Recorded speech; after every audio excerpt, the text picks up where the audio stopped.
Okay, this study is called The Effectiveness of Using a Social Story App in Conjunction with Electronic Media to Toilet Train a 5-year-old Boy with Autism.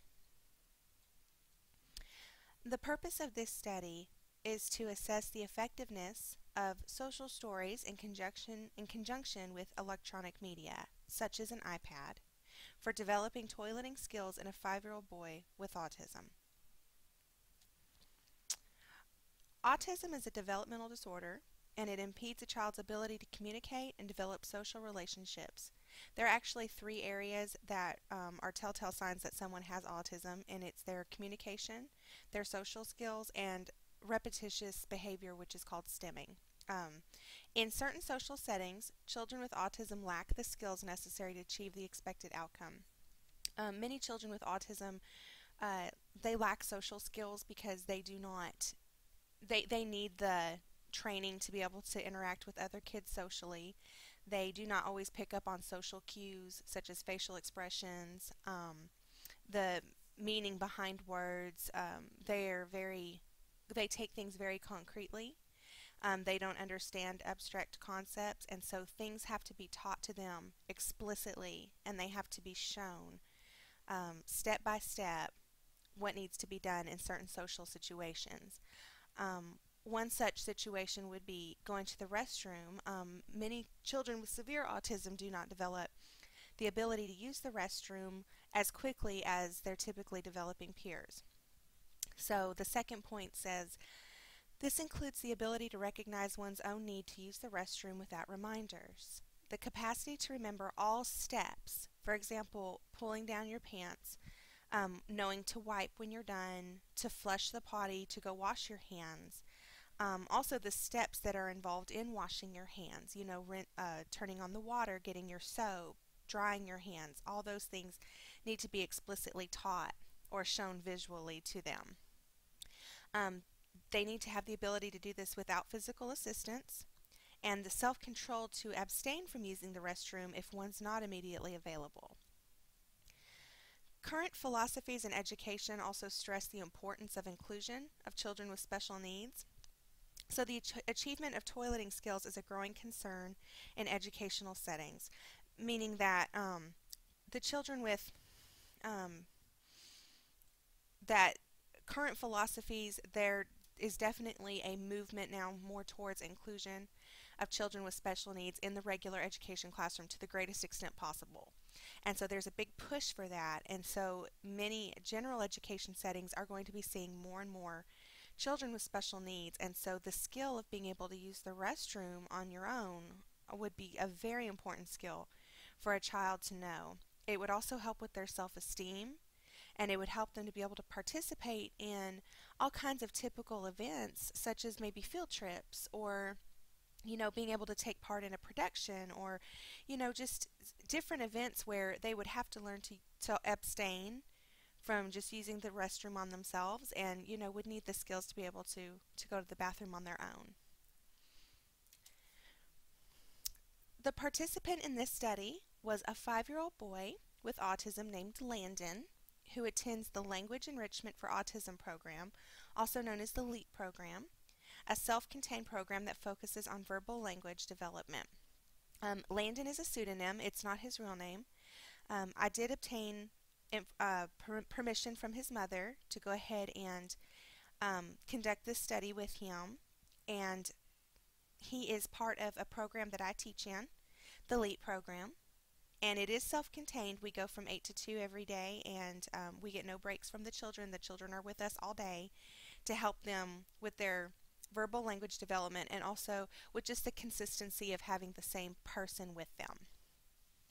For this study, the Potty Training Social Story app was downloaded onto an iPad. The story contains colorful pictures and explicit detail about the procedure of using the toilet, including what the child can expect before, during, and after using the potty. So social stories are a very important, they're a strategy you can use to help introduce procedures for children to use during certain social situations that may be challenging for them. social stories usually they're very visual. They're step by step. They are they target a specific goal, such as being able to use the toilet, or another social story goal might be learning to share, how to share your toys with somebody.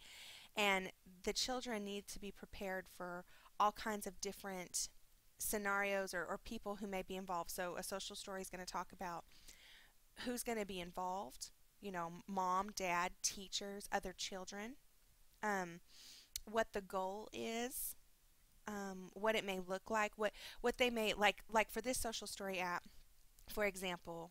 Landon would see examples of how he might feel when he knows he has to use the potty, and how it might feel if he uses the potty on himself, and how yucky that feels, and he doesn't like that. So it's going to talk about how he's going to stop what he's doing and go to the restroom. No matter what he's doing, he's going to go. And then it talks about what he's going to do during. I'm going to, take down my pants. I'm going to sit on the potty. I'm going to use the potty. I might have to sit for a while, so it's okay for me to bring a book, or, you know, um, sing a song. When I'm finished going to the potty, I have to wipe, and I have to flush, and all the things that you can expect to happen during going to the restroom. And then after he uses the restroom, a social story would tell him, what he could expect after. I did a really good job. My mommy and daddy and teacher may give me a treat, or are very proud of me. So social stories are just they're very detailed, they're very explicit, very visual, and they help children just to see what can be expected of them in certain situations.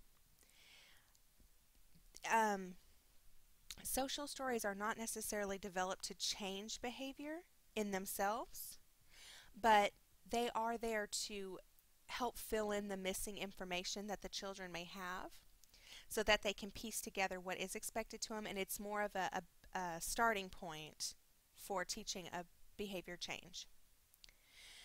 Because the iPad is one of Landon's preferred items, it was used during the study also as a positive reinforcer when he performed the desired behavior. So for this study, the iPad had the potty training app on it, and it also was used as a reinforcer for him.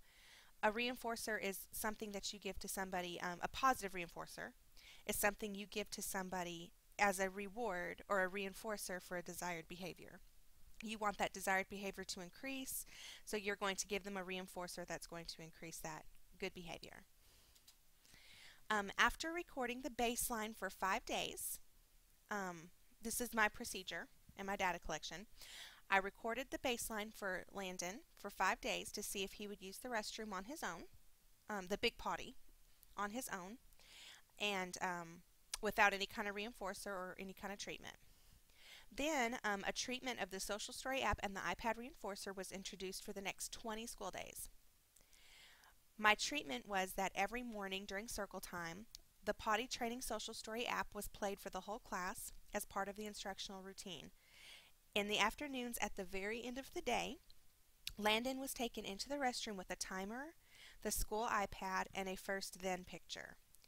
The first then picture is a visual reminder that first Landon will sit on the toilet, then he will get the iPad. And that's a good visual reminder for him to see what's expected of him first, and then what his reward will be. After 20 school days of treatment, the Social Story app was removed from our circle time routine, and the iPad reinforcer was eliminated from the bathroom routine. And this happened for 3 days. So the treatment was taken away for 3 school days. After 3 school days, both items were reintroduced for a final 7 days. So the rest of the 2 days to finish out that week, and then 5 school days after. Using a chart, the teacher, or I, personally observed Landon each day during the bathroom routine and collected data on the following dimensions: the day, if he sat on the toilet at all, if he left his pants up or down, if he eliminated into the toilet, and how long he stayed on the toilet. Okay, my results. When establishing the baseline, Landon was asked to sit on the regular toilet with no reinforcement and no introduction to the Social Story app. He refused to sit on the toilet all 5 days, so that baseline obviously was 0. During the treatment phase of the study, Landon sat on the toilet for the first 6 days, but with his pants and his diaper on. But his time increased in 5-second increments each day. On the 7th day of treatment, Landon was willing to remove his pants and his diaper and continue to do so for the duration of the intervention, with each day increasing by 5 seconds. When the treatment was removed for 3 days, and he got no reinforcer and he didn't get a social story app, Landon refused to sit on the toilet at all. He did remove his clothes so he could change into his underwear, but he would not sit up on the toilet without that iPad reinforcer. The final 7 days of treatment, the intervention was reestablished, and Landon sat on the toilet with his pants down. So basically, when the treatment was reintroduced, and I brought the social story back to circle time, and I brought the iPad back into the restroom for our potty routine, he did go ahead and take off his pants, and he took off his diaper just like he had before, and he sat on the toilet, and we picked up where we left off from the last time. And so 5 more seconds was added on, and he sat for that whole time. Landon never did eliminate into the toilet during the entire study. He continues to this day to hold his waist until he gets home, just as he always had, but he does sit on the toilet now with his pants down. So as you can see in this chart here, Landon's time sitting on a regular toilet. This is actually not the goal. The goal was that we wanted him to actually use the restroom, but this is a achievement here for him. As you can see, in the first 5 days, it is down to a 0. The first 5 days we are at 0 on the baseline. He would not sit at all. And then for the next 20 days, it increased by 5-second increments, his time he was willing to sit on the toilet. When the iPad reinforcer and the treatment was taken away, it dropped. And so for those 3 school days, he didn't sit on the toilet at all. And then for the remainder of the 7 days, we picked up where we left off, just about where we left off, I guess. And it went up in 5-second increments from there. Landon's times that he actually eliminated into the toilet, baseline 5 days, he never did. Treatment, no. Treatment removal, and the final treatment for the final 7 days, he never did eliminate into the toilet, which was our goal. And so that remained at a 0. The results of this study suggest that the use of a social story in conjunction with electronic media as a reinforcer may not be effective in teaching toileting skills in all situations. As suggested in previous research, social stories by themselves may not be effective in changing behavior, but can serve as a starting point for filling in the missing information students with autism might need in a challenging social situation. Perhaps with more time and with a few adjustments, the combination of these treatments can be successful in teaching toileting skills to children with autism. Together, these two treatments were not effective for him to eliminate into the toilet. If they were changed in some way and altered in some way, perhaps it may be effective on its own for a different child. Landon seems to have some sort of reservations about the big toilet and about actually going to the restroom on it, and he had it all last year. So it's the amount of time that was given to this study may not have been enough to undo years of him having reservations about eliminating into a big toilet. But for him to not sit on a little porta potty anymore and for him to sit on a big toilet with his pants down was an improvement on the situation, in my opinion. Also, I wanted the social story app to be placed on the school iPad, but there was limited funds and that could not be done. So the social story app had to be put on my personal iPad. I didn't want to take my personal iPad into the bathroom, and I only used it during circle time, so I wasn't able to take that social story into the restroom with us to give him that visual schedule of what to expect next. And I think if I could have done that on the school iPad, it might have made a difference in the situation. But anyway, that is the study that I conducted, and with more tweaking or with a different combination of things, maybe more time, electronic media and the social story app in conjunction together might be effective in helping children with autism develop toileting skills. Thank you very much.